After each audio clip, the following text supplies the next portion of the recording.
नमस्कार दोस्तों, आप देख रहे हैं ये सरसों का पौधा है। और सरसों के पौधे से जो फली बनती है उससे राई निकलती है। राई से सरसों का तेल निकाला जाता है जिसमें हम सब्जी बनाते हैं और अचार में हम सरसों डालते हैं और सरसों का तेल भी डालते हैं। आप देख पा रहे हैं कि ये सरसों का जो बीज है वो दो रंग का दिखाई दे रहा है। सरसों की दो उपजाति होती हैं, काले रंग की काली सरसों कहलाती है और पीले रंग की जो सरसों का बीज आता है वो पीली सरसों कहलाती है। सरसों की दो उपजातियां हैं।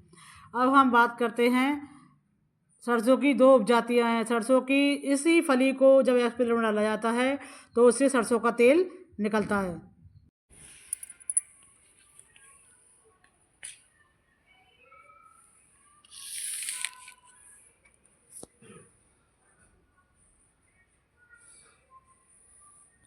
अब हम बात करते हैं सरसों का कुल। सरसों का कुल जो है क्रूसीफेरी है, ब्रेसिकेसी है। सरसों का वानस्पतिक नाम ब्रेसिका कैम्पेस्ट्रिस है। सरसों का पुष्प द्विलिंगी होता है, द्विबीजपत्री पौधा है, आवृतबीजी है, एक वर्षीय शाख है और पौधे की लंबाई जो है वो 1 से 3 फुट होती है। पत्तियां सरल एकांतर क्रम में बीड़ाकार, किनारे कटे फटे, अनियमित, शीर्ष नुकीले होते हैं। सिरा विन्यास जालिकावत होता है। बाह्य दलपुंज संख्या में 4 होते हैं, हरे रंग के होते हैं। दलपुंज पीले रंग के होते हैं, संख्या में 4 होते हैं। जायांग जो है वो उसके अंदर 2 ओव्यूल होते हैं और जायांग लंबी सुपीरियर होती है, लंबी होती है और इसकी छोटी वृत्तिका होती है। पुंकेसर जो है वो चतुर्दीर्घीय अवस्था में होते हैं, 4 बड़े और 2 छोटे पुंकेसर होते हैं।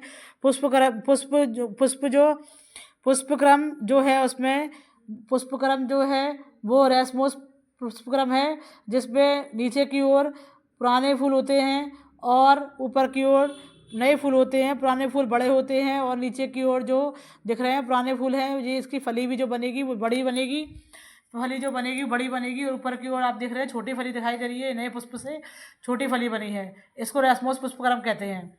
और फल जो है इसका कहलाता है सिलिकुआ। अब हम बात करते हैं सरसों के पुष्पसूत्र की। पुष्पसूत्र में जब हम लिखेंगे तो हम लिखेंगे K4C4A2+4 G -2 करके है। इसका मतलब इसके अंदर 2 ओव्यूल है, इसके अंदर 2 अड्डप हैं। अब हम बात करते हैं पुष्प सूत्र की, सरसों के पुष्प सूत्र की। आप देख रहे हैं सरसों का पुष्प जो है वो दिख रहा है और इसमें जो एपिकैलिक्स जो है बाहर की साइड दोनों सिरे खुले हुए हैं, उसके दोनों साइड के, और दोनों 2 एपिकैलिक्स जो हैं वो अंदर की ओर दबे हुए हैं। इसके अंदर जो दिखाई दे रहा है वो दिखाई दे रहा है दलपुंज दिखाई दे रहे हैं, पेटल दिखाई दे रहे हैं। पेटल कैसे हैं? 4 हैं, स्वतंत्र हैं, पीले रंग के हैं। इसके बाद 2 आमने सामने दिख रहे हैं। जो ये पुमंग हैं, पुष्प का नर भाग है और इसके एक साइड से एक दिखाई दे रहे हैं। ये छोटे हैं, यानी कि 2 आमने सामने जो दिख रहे हैं वो 4 हैं। ये इसे चतुर्दीर्घीय अवस्था कहते हैं। इसके अंदर जो दिख रहा है वो पुष्प का जायांग भाग है और इसमें 2 ओव्यूल आपको दिखाई दे रहे हैं। ये सरसों का पुष्प आरेख है। आप देख रहे हैं सिलिकुआ जो फल है सरसों का, उससे जो राई निकलती है। अगर पीली सरसों लगाएंगे हम तो पीली राई निकलेगी और काली सरसों लगाएंगे तो काली राई निकलेगी। सरसों की ये 2 उपजातियां हैं। जब इनको राइयों को इकट्ठा करके जब उसमें डाला जाता है एक्सपेलर में तो उससे तेल निकलता है और तेल निकलने के बाद सरसों के तेल में चरपराहट जो होती है वो आइसोथायोसाइनाइड नामक रसायन के कारण होती है। सरसों का जो बुआई काल है वो दिसंबर माह में सरसों बोई जाती है और मार्च अप्रैल में सरसों की फसल जो है काट ली जाती है। सरसों के लिए जो उपजाऊ मिट्टी है वो दोमट मिट्टी कहलाती है। भारत में सरसों की खेती सबसे अधिक पंजाब, राजस्थान, उत्तर प्रदेश, बिहार, पश्चिम बंगाल और गुजरात में की जाती है। सरसों का तेल भोजन पकाने के साथ कीटाणुनाशक भी है और सरसों के तेल से तेल निकलने के बाद जो उसकी खली बचती है वो खली जानवरों को खिलाई जाती है। गाय भैंसे को खिलाई जाती है, बकरी को खिलाई जाती है, जिससे वो दूध ज़्यादा देती हैं और उससे दूध उनका ज़्यादा आता है। खली भी उसकी लाभदायक है। तो देखा आपने, जाना कि सरसों का पौधा जो है वो कितना ज़रूरी है। अगर आपको गाइस आपको मेरी वीडियो अच्छी लगी हो तो आप मेरी वीडियो पर कमेंट करें, लाइक करें और मेरे चैनल को सब्सक्राइब करें। धन्यवाद। नमस्कार दोस्तों, आप देख रहे हैं ये सरसों का पौधा है और सरसों के पौधे से जो फली बनती है उससे राई निकलती है। राई से सरसों का तेल निकाला जाता है जिसमें हम सब्जी बनाते हैं और अचार में हम सरसों डालते हैं और सरसों का तेल भी डालते हैं। ये सरसों का पौधा है, इसमें पत्तियां जो हैं वो एकांतर क्रम में लगी हुई हैं। सरसों का कुल जो है क्रूसीफेरी है, उसे ब्रेसिकेसी भी कहते हैं। सरसों का वानस्पतिक नाम ब्रेसिका कैम्पेस्ट्रिस है। यह द्विबीजपत्री पौधा है। ब्रेसिका कैम्पेस्ट्रिस, इसका नाम आपको याद रखना है, इसका नाम बहुत पूछा जाता है। सरसों के पुष्प का नाम क्या है? सरसों के पुष्प का वानस्पतिक नाम ब्रेसिका कैम्पेस्ट्रिस है। यह द्विबीजपत्री पौधा है, एक वर्षीय शाख है, जातीय पौधा है। पौधे की लंबाई 1 से 3 फुट तक होती है। पत्तियां शाखा पर सरल और एकांतर क्रम में लगी होती हैं। पत्तियां चारों ओर से कटी फटी होती हैं और ऊपर से शीर्ष में नुकीली होती है। जब ये पीले रंग के फूल जब आ जाते हैं तब इसी से पता चलता है कि बसंत का मौसम जो है, खेतों में जो पीले रंग के फूल खिलने लग जाएं तो इसका मतलब हम समझते हैं कि बसंत का मौसम जो है वो अब आने वाला है। आप साथियों, आप देख रहे हैं कि सरसों का जो पुष्प आपने देख लिया है। अब हम आप परिचित हो गए हैं कि सरसों का पौधा जो है वो किस तरह का है और उसकी एक वर्षीय शाख है, आवृत बीजी है, द्विबीजपत्री है, पत्तियां कटी फटी हैं, एकांतर क्रम में, जालिका शिराविन्यास लगा हुआ है इसका। आप देख पा रहे हैं कि ये सरसों का जो बीज है वो 2 रंग का दिखाई दे रहा है। सरसों की 2 उपजाति होती हैं, काले रंग की काली सरसों कहलाती है और पीले रंग की जो सरसों का बीज आता है वो पीली सरसों कहलाती है। सरसों की 2 उपजातियां हैं। अब हम बात करते हैं, सरसों की 2 उपजातियां हैं। सरसों की इसी फली को जब एक्सपेलर में डाला जाता है तो उससे सरसों का तेल निकलता है।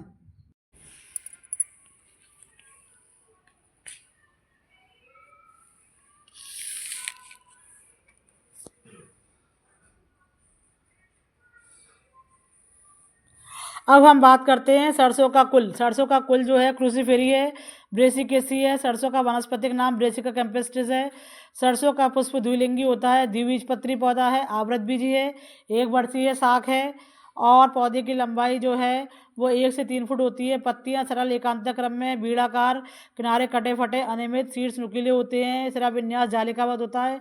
बाह्य दलपुंज संख्या में 4 होते हैं, हरे रंग के होते हैं। दलपुंज पीले रंग के होते हैं, संख्या में 4 होते हैं। जायांग जो है वो उसके अंदर 2 ओव्यूल होते हैं और जायांग सुपीरियर होती है, लंबी होती है और इसकी छोटी वृत्तिका होती है। पुंकेसर जो है वो चतुर्दीर्घीय अवस्था में होते हैं, 4 बड़े और 2 छोटे पुंकेसर होते हैं। पुष्पक्रम जो है उसमें पुष्पक्रम जो है वो रेसमोस पुष्पक्रम है, जिसमें नीचे की ओर पुराने फूल होते हैं और ऊपर की ओर नए फूल होते हैं। पुराने फूल बड़े होते हैं और नीचे की ओर जो दिख रहे हैं पुराने फूल हैं, ये इसकी फली भी जो बनेगी वो बड़ी बनेगी। फली जो बनेगी बड़ी बनेगी और ऊपर की ओर आप देख रहे हैं छोटी फली दिखाई दे रही है। नए पुष्प से छोटी फली बनी है, इसको रेसमोस पुष्पक्रम कहते हैं और फल जो है इसका कहलाता है सिलिकुआ।